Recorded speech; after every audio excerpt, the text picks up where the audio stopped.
Need to say anything. You know, the people who understand the greatness of it and, you know, have their own life, that what happened happened. Jake Paul just unleashed a shocking revelation about his Netflix showdown with Mike Tyson, and no, this isn't your run-of-the-mill post-fight drama.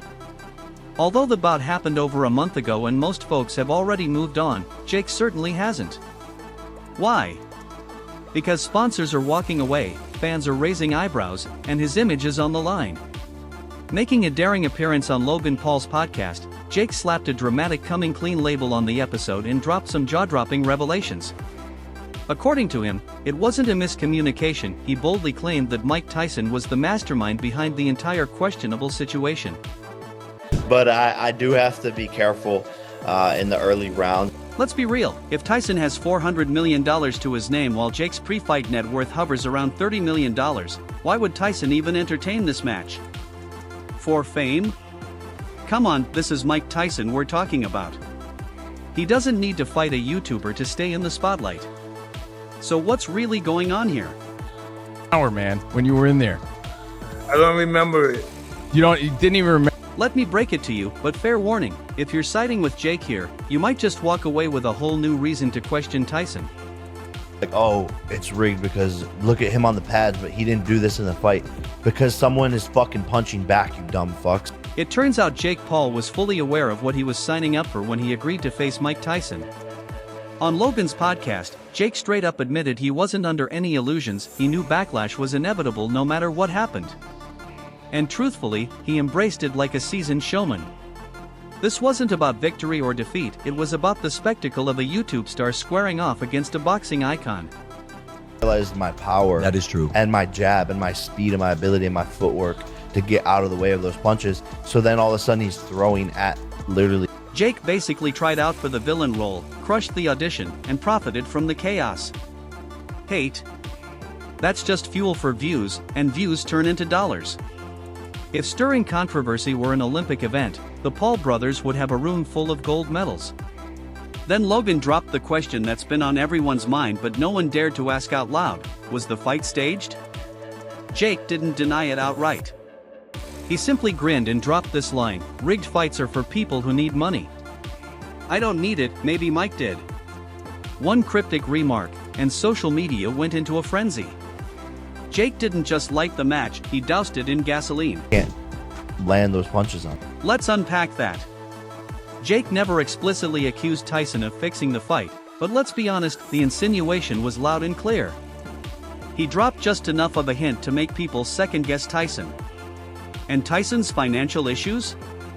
Yeah, they haven't exactly been kept under wraps.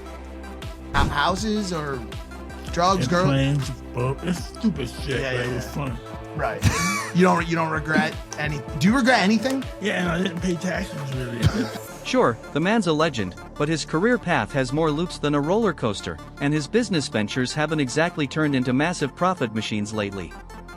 A comeback bout like this wasn't only about flexing his boxing skills, it was a shot at staying relevant, cashing a big check, and proving he's still Iron Mike. Where'd most of it go? Because I'm from Connecticut. I know where your house, your old house, 50 Cent's house now, right? Does he still own it? I have no idea. But that house, what had movie theaters? What else in it? Everything. Then Jake twisted the knife a bit more, subtly suggesting, without spelling it out, that maybe Tyson was supposed to lose. Let that sink in. If that's even partially true, it means Tyson may have gambled with his legacy for a fatter paycheck and more limelight.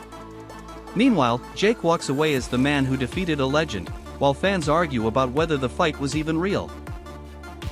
I made a lot of money, the most money I've made ever. But What are you gonna buy with the money? probably a ranch. Here's the twist: Jake's comment wasn't off the cuff. It was a deliberate, strategic move. With one line, "Maybe Mike needed it," he took the focus off himself and shifted it squarely onto Tyson. That's classic Jake Paul: throw a grenade, let social media explode, and watch the views roll in. Fans love a good scandal, and Jake just served them one on a silver platter. With the way the night went down. I wish he would have, put up a better fight so then I could have risen more and done. So why drop a line like that? If Jake had nothing to hide, maybe it was his way of controlling the narrative. Maybe he wanted to beat people to the punch before accusations flew his way. Or maybe, and this sounds exactly like Jake, it was about tossing Tyson under the bus, knowing full well the chaos would keep people buzzing.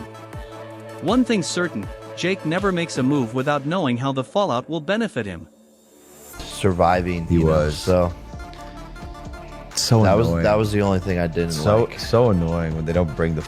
Yeah, the hype was off the charts. Tyson is a living icon, and Jake Paul knows how to stir up a storm. But let's be honest, this wasn't just about honoring the sport. Look deeper and you'll see the bigger picture. This match was built around money, media, and personal brands. Put the pieces together and it's hard to miss the cold, calculated strategy behind the madness. I think Jake's in a lot of trouble. Let's rewind to Tyson's finances. He made over $400 million during his peak, yet declared bankruptcy in 2003. Since then, he's tried nearly everything, from comedy tours to ear-shaped cannabis edibles. Despite all his hustle, his more recent projects haven't exactly been blockbuster hits. Then enters Jake Paul, Netflix, and a $20 million payday for a retired legend facing money struggles. That kind of cash isn't just appealing, it's game-changing. Tyson wasn't stepping into the ring just for fun, this was a strategic marketing jackpot. And here's where it gets even spicier. This wasn't just about Tyson chasing a paycheck, it was about throwing himself back into pop culture. Think about it, his name alone sparked global buzz. And this wasn't just a boxing match, it was a primetime stage. Signed on here to see you. You lit up Tyson 2.0. Last time we saw you in Vegas, you handed me a bag of your Mike Bites, the edibles. Fantastic. I love them. Tyson used the bout to plug his weed brand, Tyson 2.0, and hinted at an upcoming Netflix docuseries. This wasn't just a fight, it was an infomercial disguised as a brawl. If that doesn't scream smart business, what does? They have no expectations. We have expectations. Yo. If I don't get 100 million views, fuck out of here, my dad! Right. No, these guys just want a piece of banana. They want to eat, live. They're so hungry. Now we get to the whispers, the ones claiming the fight may not have been on the level. Jake Paul left the ring with a unanimous decision win. No knockout, sure, but plenty of eyebrow-raising moments. Some believe Tyson might have agreed to take the L for the money and the media buzz. At this point, his legacy is already set, losing to Jake Paul doesn't erase decades of greatness. But it did generate enough noise to keep cash flowing and headlines rolling. Oh, yeah. A little bow at the end. He bowed. That's the last thing I remember. Dude, there was a lot of people online that said that's when you should have hit him, when he was bowing down like that. That's when He's gonna hit me. That's why I was like, what the hell? And that bow at the end, Tyson bowed? Nobody saw that coming. A lot of fans online even said Jake should have taken the shot then and there. Jake himself seemed confused, wondering what was happening. And don't forget Netflix. This wasn't just another match, it was a full-blown spectacle crafted for streaming.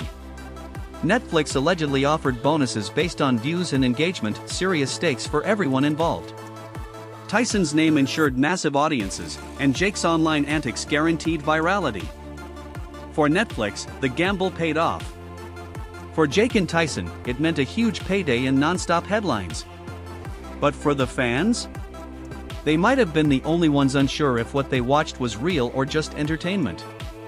for us. We're like, dang, we wanted more. Is there anything about the fight you would have changed based on the experience? Oh, not at all. Listen, I wouldn't have realized any of it if it went 3-minute rounds. I didn't realize it. But then things got weird. After the bout, Tyson appeared on Fox Sports Radio, and his comments were, to say the least, confusing. When questioned about key moments, he said he kind of blanked out. Blank out during a multi-million-dollar fight? It gets even stranger. When asked if he was holding back, Tyson didn't confirm or deny, he sidestepped it entirely with vague replies. Then, when asked if he'd reviewed the footage, he flat out said, "No, I have not." For a man who spent his life dissecting his own performances, this memory loss felt fishy. Yeah, it was a real fight. What did you think of Jake's power, man, when you were in there? I don't remember it. You didn't even remember it. I heard But my body was really sore. And the timing? Not random. Tyson used the appearance to promote, you guessed it, his cannabis line and Netflix projects. The whole thing felt less like a candid breakdown and more like a commercial. It was as if the match was simply a marketing tool for his empire. Fans hoping for real talk from the guy known for his brutal honesty were met with vagueness and promo plugs instead. Tyson's silence about the fight only deepens the mystery. For someone who's never shied away from controversy, his dodging here speaks volumes. Whether he's keeping quiet due to a behind-the-scenes deal or he's just moved on, one thing is undeniable: this wasn't your average boxing bout. It was a finely tuned business production designed to benefit everyone involved, except maybe the fans who expected a real war in the ring. If you enjoyed the fight, don't forget to like, comment, and subscribe for more knockout content only on Knuckle Forge.